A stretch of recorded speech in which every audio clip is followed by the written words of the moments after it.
कहानी पूरी फिल्मी है। देवरिया जिले से एक ऐसी कहानी सामने आई है जिसे सुनकर कई लोग इसे चमत्कार मान रहे हैं, तो कई लोग अंधविश्वास और कई भगवान का आशीर्वाद।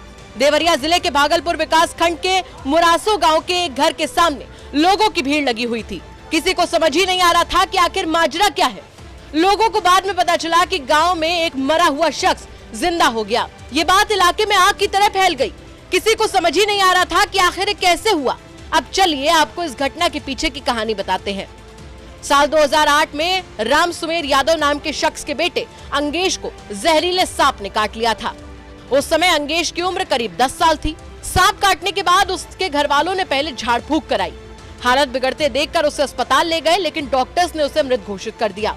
जिसके बाद उसके पिता ने गांव वालों के कहने पर उसकी डेड बॉडी को केले के तने में बांधकर सरयू नदी में बहा दिया।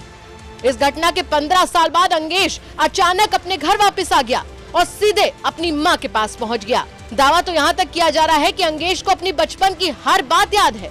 वो कहाँ खाता था, कौन कौन से रिश्तेदार हैं, किनके क्या नाम है, सब कुछ। इसी गांव में पढ़ाने वाले एक टीचर ने यूपी तक से बात करते हुए कहा कि उस शख्स ने उन्हें देखते ही पैर छूकर प्रणाम किया और बताया कि उन्होंने उसे पढ़ाया है। साथ ही उस समय तत्कालीन प्रिंसिपल कौन थे, इस बात की भी जानकारी दी। हाँ, एक लड़का जो आपके गांव का है, एक लड़का हमारे गांव का 15 बरस पहले लगभग सर्प काट दिया, उसको नदी में विसर्जित लोग कर दिए केले पर।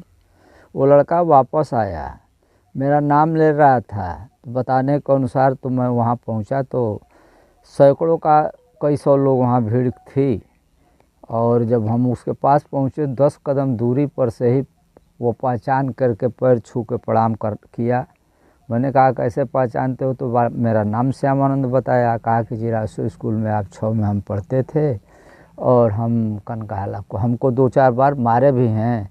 और मैंने पूछा उस समय प्रधानाचार्य कौन था, तो उन्होंने बाय नेम उसने बताया कि आनंद कुमार मिश्रा थे। तो हम समझ लिए कि ये बच्चा वही है, ये तो है अंगेश नाम। हाँ।